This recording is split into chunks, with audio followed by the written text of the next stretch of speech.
Good morning, YouTube. Happy Wednesday. Well, it is Wednesday when I'm filming this video. I am actually moving tomorrow, so it's like pre-moving day for me. So my apartment is an absolute mess right now, but I figured I'd pick up the camera. I'm just working from home today. I wanted to pick up the camera. It is a check-in day with my coach. We are sitting at a little over 5 weeks out from my show, so I figured I'd pick up my camera, I'd share some feedback, some of the changes that he made this week, or kind of what my feedback was in my check-in video, and just probably share a little bit more about my prep and my diet and my nutrition. Paul and I actually did a video yesterday together, and we're starting a series called The Science of Bikini Prep, and yesterday we sat down and filmed a video about the science of bikini prep and specifically talked about diet and nutrition and kind of my stats specifically, and we're gonna continue to do weekly videos. So I will put the video right here below. I'll also link it in the comments section below, so check that one out. But I plan on sitting down and going into a little bit more depth on that today, showing you guys maybe some of the things I eat, talking a little bit about how my prep diet kind of differs from how I eat the rest of the year and all of that jazz. So I hope you enjoy this video, and I will catch you in the next clip. Okay, we've been adding food pretty consistently. I think for this week, we just hold steady. So let's keep everything the same until Monday. We'll do a check-in then, and then we'll start coming down. All right, here is a meal example. So this is just something I'm enjoying mid-afternoon. I have some chicken breast, some raspberries, and then what you see drizzled on top of that is some almond butter, some Focin Nuts almond butter. So in most of my meals, you're gonna see that I have carbs, fats, and protein. I'm also going to add a rice cake in with this meal for a little bit more carbs. But as you can see, the raspberries are gonna be my carbs plus the rice cake, and then the chicken, protein, and then I'm getting my fat in this meal from the almond butter. So the good thing about macros and the cool thing about flexible dieting and tracking macros as opposed to a meal plan is, let's say I don't want almond butter and I want, for my fat source instead, I want avocado. I can do that. Or let's say, for this meal, for my carb source, I wasn't wanting raspberries. I could switch it out with blueberries if I wanted, or sweet potato. So that is one of the perks of tracking macros as opposed to a meal plan, but this is an example of my meal. I'm gonna sit down and enjoy this right now.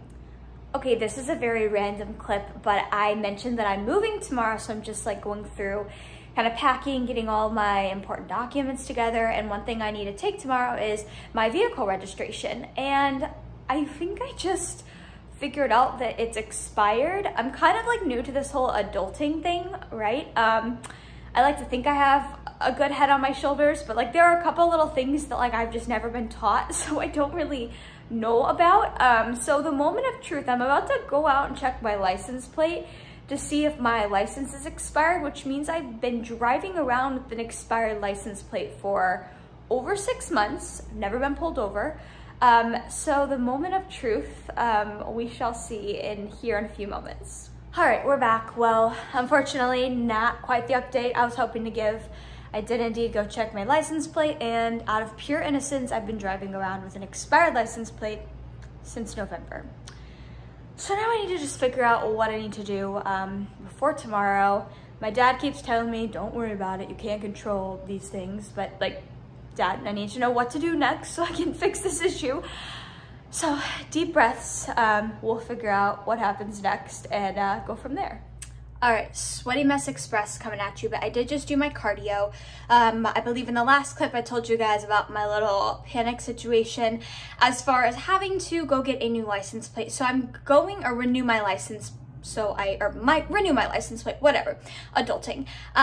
But I wanted to kind of make a point, like I said, I just did my cardio, my Peloton, but I just wanted to make a point of talking about like when you're in prep and you have these little things that come up, throughout the day, whether it be something small like, hey, I have to go to the license bureau to get new tags for my car, which is gonna take a little bit of a chunk out of my day that I wasn't planning for. I wanted to make a point to talk about when those little things kind of come up, or, let's just say heaven forbid, like you get a flat tire or just something comes up in your day that you have to allocate time towards that you aren't necessarily planning on, they haven't planned for in advance. When you're on prep, you can't just be like, oh, well, I'm not going to do my cardio today because you know, that thing popped up and I spent 2 hours, you know, doing something I didn't plan. Like, this is the type of stuff you have to still make sure that you are getting in your cardio, your training. So I usually do my cardio in the evenings, but you know what? I just knocked it out right now because I wanted to make sure that I wasn't having to stress about doing it later on in the night. So I just did it right now. Going to go now take care of all my adulting stuff. But sometimes when you just have unexpected things that come up like that, like I said, when you're in prep, you can't just write off, you know, your cardio, your meal prep, your, you know, your training. Like, you may be able to, you know, in your improvement season, you can't just be like, oh, well, I didn't have time to do that today. I'm just gonna like stop and get Chick-fil-A for dinner, or I'm gonna just like not do my cardio, right? You can't do that in prep. You have to make time to do it regardless of what pops up in your day. So I'm gonna stop rambling before this clip gets too long, but I just wanted to make a point to get that message across. So hopefully the License Bureau won't take too long, but we shall see. All right, so I stayed positive, and that was thankfully very quick and painless. Surprisingly, I feel like normally the License Bureau, there's like, you hear these awful stories, but like I think I was in and out in 15 minutes, just had to pay. I think I got what I needed. So adulting task number 1 checked off for the day. Now I need to go to the bank, and I will touch base with you guys soon. All right, coming at you guys with another meal example. If you are new here, you may not know what this is, but if you've tuned in before and you follow me on Instagram, you definitely know what this is. This has been a meal I've pretty much enjoyed every day on prep. So what it is we have some Better Oats cinnamon roll oatmeal. The macros are killer for this oatmeal. Super, super awesome. Love this oatmeal, and I just love the taste of it. So I have the cinnamon roll, Better Oats. This is my zucchini oat bowl. So I actually grate in zucchini. So I cook the oats first. Then I grate in zucchini and I mix it in, and then I added some cinnamon, and then I top it with, I have here 2 egg whites and 1 full egg, and I have to say the runny egg on top is phenomenal. Super good. I know it seems kind of like an odd concoction, but this is gonna be my pre-workout meal today. Now this is gonna digest a little bit slower, so I'm eating about an hour, hour and a half before I go and work out, just so the oats aren't, you know, sitting in my stomach. But I do like to personally have a complex carb source. You know, if I'm eating something, like if I have an hour or so before, you know, to kill before my workout, I do like to have a complex carb source as opposed to like, you know, rice cakes, something that's going to digest really quickly, because this will keep me full throughout my workout.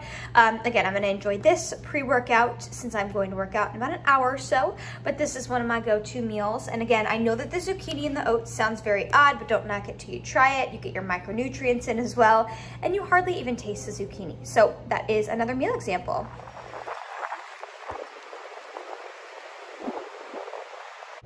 All right, really quickly, I want to shed light on the topic of artificial sweeteners. So these are 2 things in particular. I have almost 1 Gatorade Zero, like just about every day. I don't have more than 1 each day, but this is the best flavor, by the way, strawberry kiwi.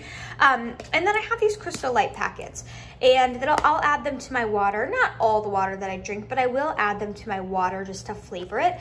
I believe there's 2 grams of carbs per serving. So yes, I do track this, especially, you know, if you're doing more than 1 serving a day, you definitely want to be tracking it. It can add up, but these are things that I don't cut out in prep. But of course, I use them within moderation. It's not like I'm pounding a pack of these a day, of the Crystal Lights a day, and it's not like I'm drinking like only Gatorade Zero as my only form of liquids. Like I said, I won't go beyond 1 a day, and I don't, you know, consume this in excess. So I keep these in moderation. Now, these are things like maybe in peak week or maybe a couple days out from a show, I'll pull these things out. They really don't cause any bloat or water retention for me. Now, I know for some people, artificials can kind of bloat them or cause water retention. So if that's the case, you may want to cut them out a little bit earlier than peak week, but for me, they work just fine. But yes, I do still consume these things while being in prep. I just make sure that I keep it within moderation. All right, what I am showing you guys here is just a snack. I've actually had this about every day in prep, and this is just dry roasted edamame, and I have 45 grams weighed out here. Now, that is a serving and a half. So as you'll see the macros here, we have 5 fat, 9 carbs, 14 protein per serving. I'm having a serving and a half. And now if you look really closely, it is very high in fiber. So there are 6 grams of fiber per serving. So since I'm having a serving and a half, which looks like this, so a pretty decent amount, I'm getting in 9 grams of fiber just within this snack. And that is one of the reasons I really like this. I think it's very easy for competitors to lag in their fiber as they do get, you know, lower calorie, or just in general, being on prep, it's easier to fall under on your fiber. So this is a really good fiber-rich snack, and I pretty much eat it just about every day. It's one of my favorite little evening snacks to enjoy. Hey guys, so I am coming on here just to sit down for a couple minutes and talk about a good topic, and it kind of relates to the video Paul and I did yesterday on his channel called The Science of Bikini Prep Diet. So I want to kind of elaborate more on some of the things we talked about. So if you haven't checked out that video, I know I've talked about it numerous times in this video already. Check it out on his channel. It was the video that he did on July 22nd. So I want to talk about the biggest difference between my diet in prep and my diet off prep, because I get that question all the time. People are like, well, how is your diet like different in prep? What's the contest prep diet? All this jazz. And honestly, for me, you know, if you watched the video yesterday on Paul's channel, and if you know anything about me, you know I don't follow a meal plan. Paul does not give me a meal plan to follow. He does not say, okay, Lexi, for meal 1, chicken, sweet potatoes, and broccoli, right? He gives me macros. He tells me how much protein, how much fat, how much carbs I need on a daily basis. And he expects me to hit that by the end of the day. But it's ultimately up to me what I choose to fill those macros with. So at the end of the day, I think that macros and flexible dieting gets a bad rap because people often assume, oh, well, that means you can eat whatever you want. But no, that does not mean I can eat whatever I want. You know, I know what my body performs best on. I know what makes me feel best, and that is going to be mainly whole food sources. So to answer the question as to what is the biggest difference between my diet in prep and my diet out of prep, I would say, to be honest, not much. I don't, you know, my food choices don't change drastically just because I'm in prep. You know, I usually eat a lot of whole foods year round. However, I would say the main difference is, you know, in prep, I'm not eating as much packaged foods. So when I say packaged foods, I mean things like, you know, protein bars, those high protein snacks, you know, you may see like protein puffs, or, you know, things that you may find at like a supplement store that look really cool. I try and limit my intake of those, and I really don't have them unless, you know, sometimes if I'm traveling, a Quest bar is really helpful for me. But I do try and limit those things because there is a little bit of leeway for error when it comes to the macros that are listed on those nutrition labels. So when I'm in prep, I do really like to take it into my own hands to cook all of my own food. That way I know exactly what is going into it. So that leads me to my next thing. In prep, I'm not eating out a ton, if any. You know, that's just a personal choice. Can you eat out at restaurants in prep and be okay? Yeah, there are ways you can go about doing that. I can save that for another video, but personally, I prefer to cook my own food. I prefer to just save myself the stress of not having to worry about, oh my gosh, did they accidentally use another tablespoon of, or an extra tablespoon of butter in my dish, you know, at the restaurant. I like to take the stress away from myself and just completely have full control over what I'm eating and cook my food on my own. So I'd say the biggest difference between how I eat on prep and how I eat off prep is obviously out of prep, I'm a little bit more flexible. I'll go out to eat. I do enjoy, you know, an occasional untracked meal, all that jazz, and I do enjoy, you know, a protein bar here and there, or I like to have some of those high protein like food things or snacks. I like to try those. I love those. But in prep, I'm not really eating those just because I'm trying to minimize the potential error when it comes to like macros, because as you guys probably know, food labels can round, they can be a little off to some degree. So sticking with whole food sources is a lot better of a way to kind of minimize that error. Now, the second thing I always get asked is, Lexi, do you consume artificial sweeteners in prep? And my answer is yes, I do. However, you're gonna see that I don't consume these things in excess. Like, I'm not pounding 10 Diet Cokes a day. You know, I limit myself, right? There's a threshold I have. However, artificial sweeteners sometimes help me. You know, having a diet soda helps me if I'm in between meals and I'm super hungry. You know, I use stevia, I use Crystal Light, I enjoy a diet soda here and there, I enjoy Gatorade Zero here and there, but I'm not pounding it, like I'm not using it in excess. I use it in moderation. I personally don't notice any like weird side effects from using it or from using those things. I don't notice any crazy bloating, water retention. Now, if I was struggling with those things, then yes, I would probably cut them out to some degree. Not, you know, I wouldn't cut them out cold turkey, but I do still utilize those things in prep. I would say the only time I do start to cut them out would be around peak week. Same with like condiments.